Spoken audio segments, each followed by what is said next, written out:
깎아주면 뼈만 깎아주고. 앙상하게 남은 30대 중반의 피하지 여성. 말랬어요. 이유는 안면 통증. 그 정도. 하루에도 수차례 찾게 되는 마약성 진통제에도 그 통증은 아직도 도무지 진짜 가시지를 통증이 않는답니다. 수술한 다음에 이렇게 참을 수 없을 정도까지 시멘트에다 얼굴을 문지르는 기분? 이 모든 비극은 성형 수술을 받은 이후에 벌어진 일이라는데요. 저는 사과받고 싶어요. 고의는 아니었다. 그분도 사람이니까. 1년 반째 통증의 굴레에 갇힌 젊은 여성의 사연, 대체 어떻게 된 일일까요?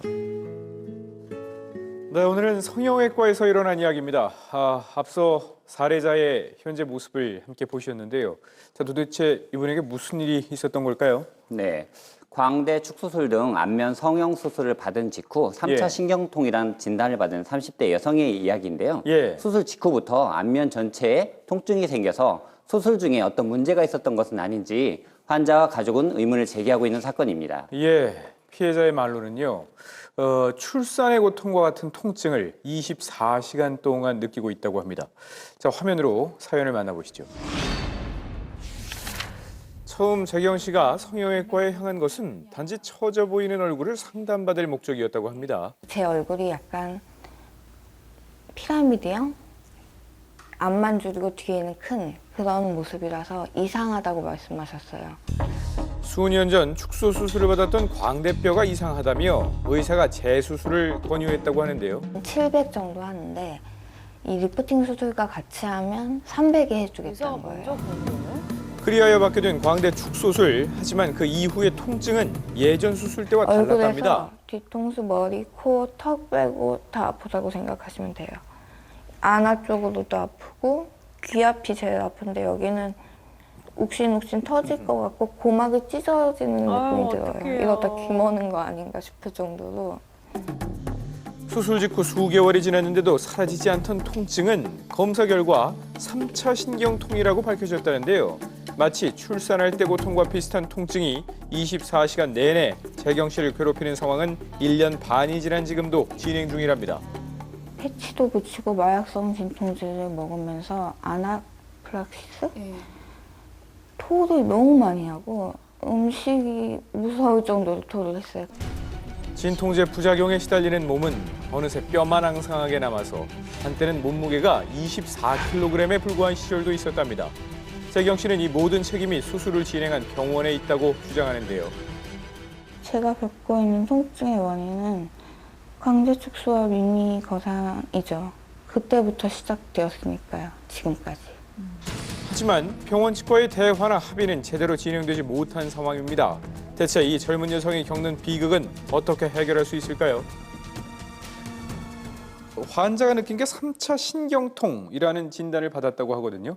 이게 구체적으로 뭐죠? 예, 3차 신경은 사실은 뇌신경 12개 중에 예. 5번째 신경인 3차 신경을 얘기하는 것이고요. 3, 즉 안면부에 있는 3가지 큰 신경 줄기를 얘기합니다. 그래서 이마 부분, 두 예. 번째 분지는 코하고 이런 턱 주변의 위턱 주변의 감각, 세 번째는 아래턱 주변의 감각을 3차 신경이 책임지게 됩니다. 통증이 오기 시작하면 굉장히 아픕니다. 정말 너무 아파서 예. 대부분의 환자들이 일상생활을 영위하기 힘들 정도의 통증이 있는 경우가 있습니다. 예, 지금 이 환자가 받은 시술 같은 경우는 먼저 광대뼈를 축소하는 수술을 받았고요.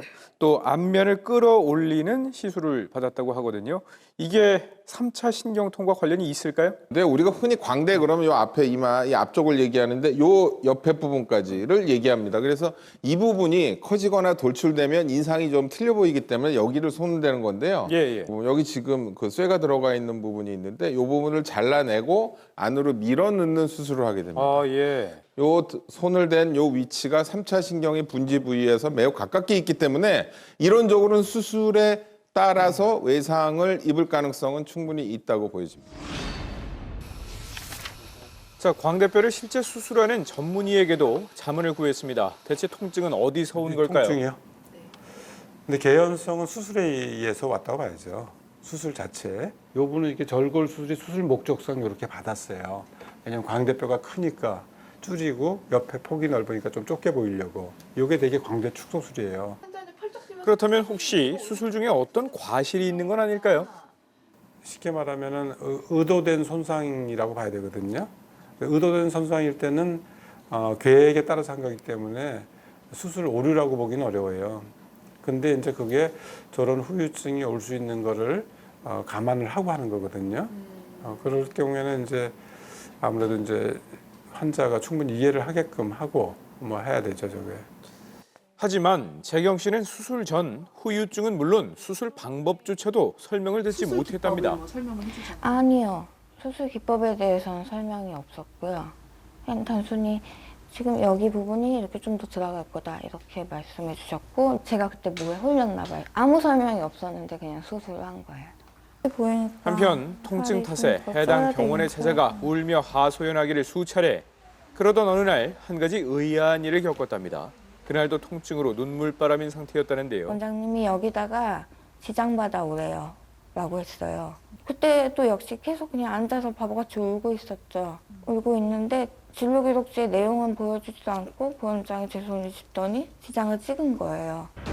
지장을 찍는 것이 아무래도 석연치 않았던 재경 씨. 병원을 나선 발걸음을 돌려서 진료 기록을 받아 보았는데 그 기록지에는 재경 씨가 수술 후에 경락을 받았다고 적혀 있었답니다. 경락이라면 뭉친 근육을 꾹꾹 눌러서 풀어주는 마사지로 알려져 있는데요. 정작 재경 씨 본인은 경락을 받은 적이 없다고 말합니다. 경락이라고 얘기한 적 없는데 왜 이렇게 적었냐고 고쳐달라고 직원한테 말했더니 보안장이 나와서 아 이거 별거 아니니까 걱정해서 이렇게 한 거니까 신경 쓰지 말고 집에 가라고. 하지만 병원은 보상을 요구하는 재경 씨에게 경락 얘기를 꺼내기 시작했습니다. 경락받았다는 걸 사실이라 인정하지 않으면 합의금을 주지 않겠다는 건데요.